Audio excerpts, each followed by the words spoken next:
गुरु कबीर साहिब दाता श्री भोलाराम जी महाराज के श्री चरणों में कोट से वंदन करते हुए आज बहुत ही सुंदर अवसर आप और हम सब लोगों के लिए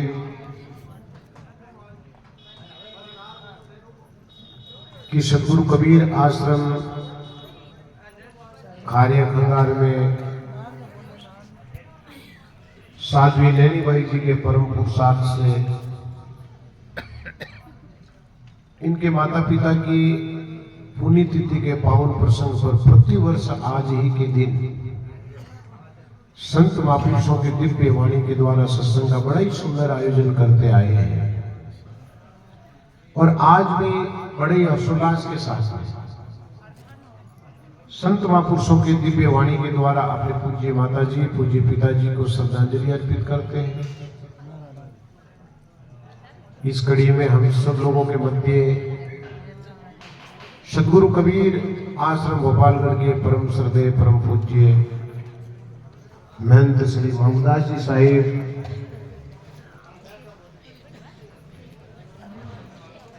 हर्षोलाल कुटिया से पूज्य श्रद्धेय महंत श्री हरिदास जी साहिब जो यहाँ पर पधारे थे उनका सानिध्य मिला और तबीयत नासाज होने के कारण पुणे पधार गए। पूज्य श्रद्धेय सोमदास जी साहिब और अभी आप सब लोगों को बड़ा ही सुंदर संत वाणी के द्वारा सत्संग का रस प्रदान किया हमारे पूज्य श्रद्धेय मनोहरदास जी साहिब। सतगुरु कबीर साहिब ही नहीं बल्कि अपितु सभी संतों की वाणी के बहुत ही सुंदर अच्छे सत्संग प्रवक्ता के रूप में आज अपने सभी सत्संगियों में जिनका बड़ा ही सुंदर नाम है हमारे पूज्य श्रद्धेय खोकी मंगरा सतगुरु कबीर आश्रम के पूज्य महंत श्री माधुदास जी साहेब और सुजान दास जी महाराज 16 तारीख को यहाँ रखे भी हालो है नया उम्र झगड़ो फैली हाँ ते हेलो फैली मैं थोड़ो फैली तो जितने भी संत महापुरुष यहाँ पर विराजमान है सभी संतों के श्री चरणों में कोट से वंदन करते हुए साध्वी माता बहनों के श्री चरणों में कोट से वंदन करते हुए यहाँ पर पधारे हुए सभी सदगुरु के लाडले हरिजनों भक्तिमती माताओं बहनों, इस दुनिया में संत महापुरुषों ने सत्संग से बड़ा किसी को कुछ माना नहीं है और कहा कि जग में है बड़ी सत्संगा। बाप जी पर्दो आटो है वो पर्दो आटो है पर्दा खोल मिलो सतगुरु से मिलो मनोहर साहिब से। पर्दा खोल मिलो मनोहर साहिब से तब तेरा संशय जावे, न मिलो मनोहर साहिब तो संशय नहीं जावे। हमारा देखो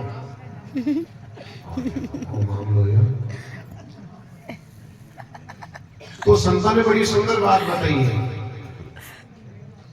कि संतन के संग लाग रे तेरी अच्छी बनेगी बिगड़ी बनेगी। अब संतों के संग लागने से अच्छी कैसे बनेगी? तो महापुरुषों ने अनेक अनेक ऐसे उदाहरण दिए कि महाराज अगर इस जगत के अंदर में कोई व्यक्ति आया है अपराध बोध से ग्रसित है, चाहे किसी भी प्रकार का अपराध क्यों न हो, वो व्यक्ति अपराध बोध से ग्रसित है और उसको लगा कि मेरे इन अपराधों का अगर कहीं छुटकारा हो तो संतों के सत्संग और शरणागत में ही हो सकता है। जय हो। लेकिन ये उनको कब भान हुआ जब संतों की सत्संग उनको क्षण भर के लिए भी मिली। अपन लोग हमेशा सुनते हैं ना कि जिन साधु की संगत पाई वहां की पूर्ण कमाई, और इसी चरण में आया सतगुरु कबीर साहब ने कहा है रंका बंका केवल कुबा और मीरा बाई धन्ना पीपा और रंगदासा सदनो जात कसाई। ध्रुव प्रहलाद अमरीक विभीषण सत्य जारी कमाई कहीं कबीर सा सुनो भाई संतों ज्योति में ज्योति मिलाई। जिनका नाम आप और हम सब लोग इस पद के माध्यम से सुने, उन्होंने ऐसा अपने जीवन के अंदर में अनुभव किया और उनके जीवन में ऐसा कार्य हुआ जिसके कारण उन्होंने संतों का संग किया, उनका भाव परिवर्तन हुआ, उनका जीवन परिवर्तन हुआ। और जिन जिन लोगों ने संग किया ना, उनके लिए महापुरुषों ने कहा है कि क्षण में भी सज्जन संगत लेगा भौति भवार न उतरने होगा। महापुरुषों की संगत अगर क्षण भर की मिल जाए तो इस भवसागर से पार होने का सुगम साधन मिल जाता है। और उदाहरण भी दिया महापुरुषों ने। देखो स्वामी दादू जी महाराज के कितने शिष्य थे, उनमें से एक शिष्य हुए पिताजी। उनका काम क्या था? चोरी करना, लूटना, डाका डालना। तो उनके जीवन में एक क्षण भर की संगत मिली थी स्वामी दादू जी महाराज की, और वो कितने महान संत हो गए। कहते हैं कि उसी गांव में करडाला अपने कुचामन के पास, जहां पर दादू जी महाराज ने काफी समय तक साधना करी, वहां पर एक ऐसा विशाल वट वृक्ष,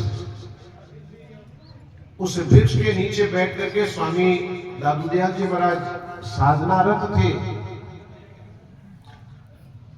आसपास के नर नारी आते थे स्वामी जी के पास में और उनसे अपने जीव कल्याण की चर्चा करते थे, चर्चा सुनते थे, उनके उपदेशों को सुनते थे। उसी गांव का एक महाजन बाहर देशावर के अंदर में कमाई करने के लिए गया हुआ था। वो जो वापस कमाई करके वापस गांव आया तो पिता को पता चला कि इस व्यक्ति के पास में काफी द्रव्य है, धन है। तो उसको डराया, धमका, थोड़ा मार कूट करके उसका जितना भी धन था वो धन छीन लिया। जब धन छीन लिया तो सेठ बड़े उदास हो। गांव के अंदर में गए, लोगों ने पूछा, आज सेठ जी आप तो आते हो तो देखो गांव में कितनी चहल पहल होती है, आज तो आप बिल्कुल मुंह लटकाए हुए आए हो, क्या बात हो? बोले भाई हम तो इस गांव के अंदर हमेशा आते हैं, भाई हमारी कमाई का कुछ हिस्सा हमारे गांव के लोगों के साथ में बैठ करके बिताएंगे, लेकिन अब की बार तो एक डाकू आया और मेरे को मारा पीटा भी और मेरा धन छीन लिया। जब धन छीन लिया तो अब मैं उदास नहीं हूं तो क्या करूं? और मैं आप सभी ग्रामीण वासियों से निवेदन करता हूं कि वो मेरा धन वापस दिलावे। तो गांव वालों ने कहा कि भाई और तो यहाँ कोई डाकू है नहीं, पिता ही है और उनके पास में जाने की किसी की हिम्मत नहीं है। सज्जनों देखो अब कितनी इन संसार की रीति रीति है। सज्जन व्यक्ति के पीछे हजार आदमी पड़े जाते हैं, लेकिन एक व्यक्ति दुर्जन होता है वो पूरे गांव पर अटैक करता है, लेकिन उनका कोई कुछ नहीं बिगाड़ सकता। कभी कभी ऐसा उनका गुस्सा।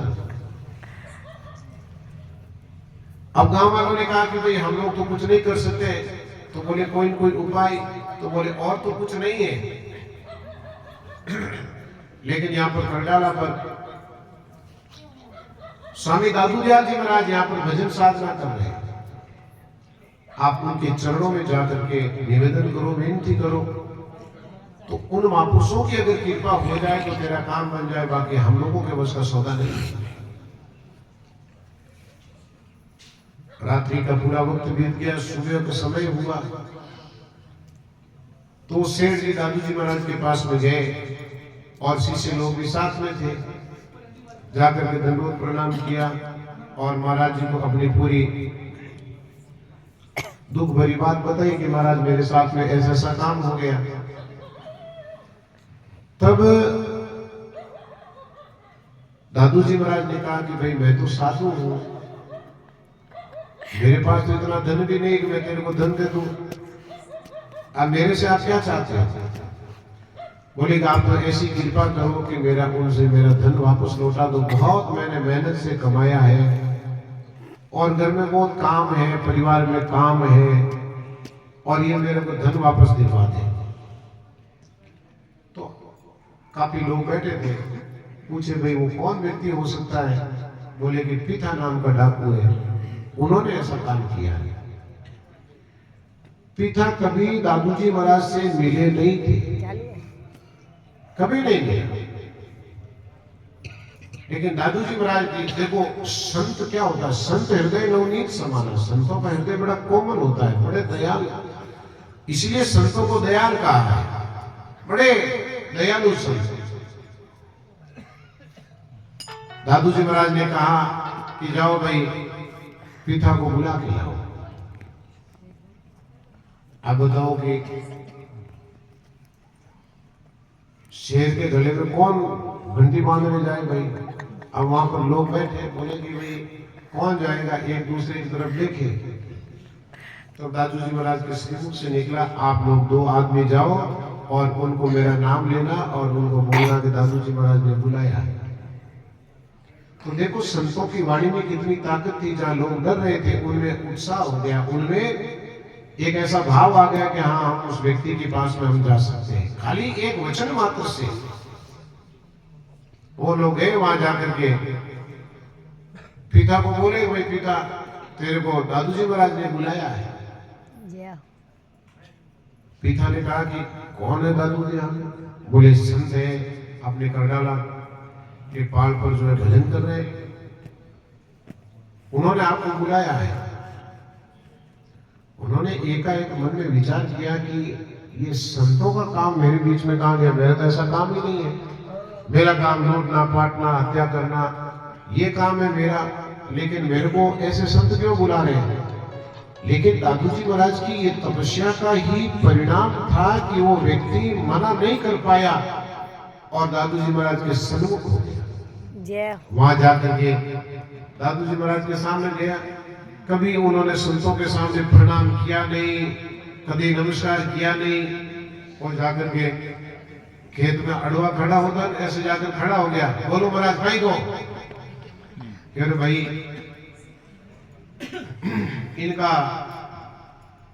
इनको पहचानते हो, ये कौन है? बोले नहीं मैं नहीं पहचानता हूं, क्योंकि वो संध्या का वक्त था।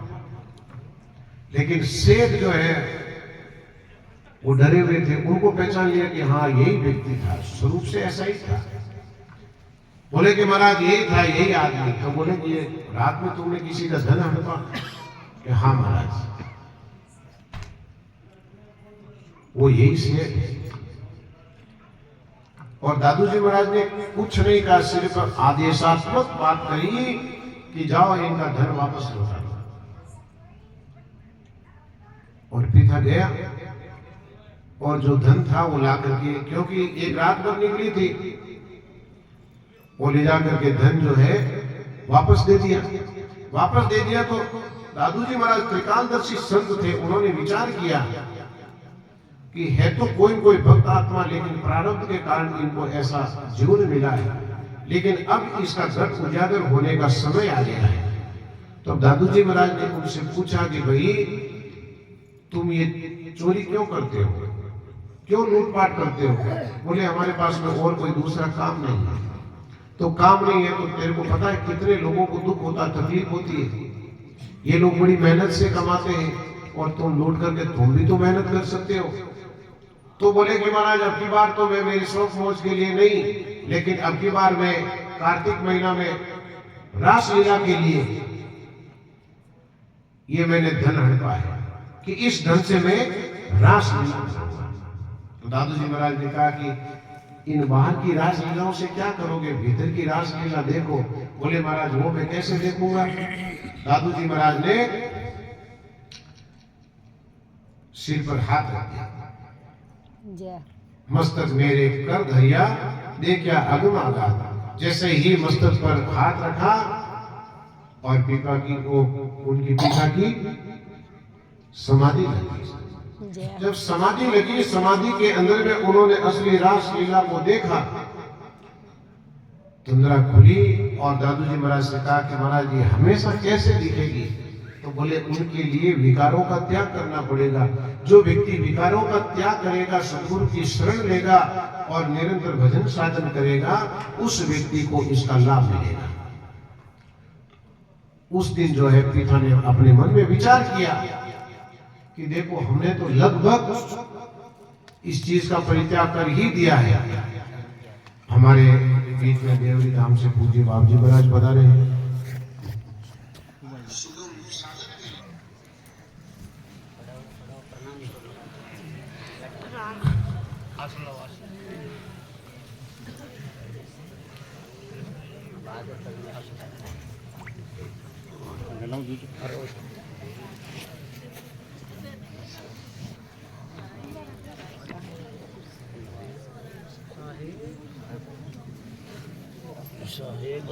साहेब साहेब बनगे साहेब